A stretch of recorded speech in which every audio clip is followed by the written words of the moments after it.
Ça y est, c'est officiel, Mercedes est enfin de retour aux 24 heures du Mans. Malheureusement, ce n'est pas dans la catégorie Rennes, c'est-à-dire la catégorie hypercar que la marque revient dans la Sarthe. On aurait bien aimé, mais bon, il y a déjà 8 grands constructeurs engagés qui nous régalent bien comme il faut.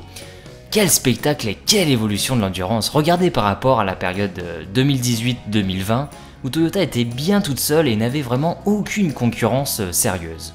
Donc après 26 ans d'absence, Mercedes va retrouver le mois prochain le circuit des 24 heures du Mans. Ce retour symbolique, porté par l'équipe Iron Lynx, avec 3 voitures engagées dans la catégorie LMGT3, se fera sous des couleurs largement évocatrices d'un glorieux passé, celui du mythique doublé des Sauber Mercedes C9 en 1989. Car malgré une histoire tourmentée et difficile dans la Sarthe, les Flèches d'Argent ont réussi à marquer le Mans d'un succès décroché par Jochen Mass, récemment décédé, alors associé à Manuel Reuter et Stanley Dickens. En 2025, la livrée choisie pour les Mercedes GT3 y fait directement référence avec une robe argentée et des rappels historiques comme les rétroviseurs colorés, différemment pour chaque voiture. Nous rendons hommage à la légendaire Sauber Mercedes C9 et à ce triomphe de 1989 de manière très spéciale, souligne Christoph Sagmüller, responsable de Mercedes AMG Motorsport.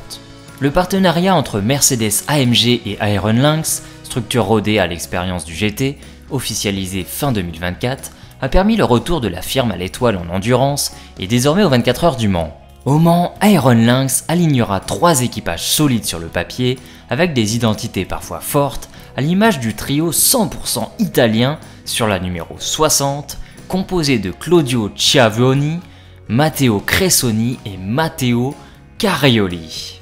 Sur la Mercedes numéro 61, on retrouvera Martin Berry, Lynn Odenius, qui sera au passage le pilote le plus jeune sur la grille cette année, avec tout juste 18 ans, et le Belge Maxime Martin, qui était aux côtés de Valentino Rossi l'année dernière sur la BMW M4 et qui compte à présent 10 participations au Mans.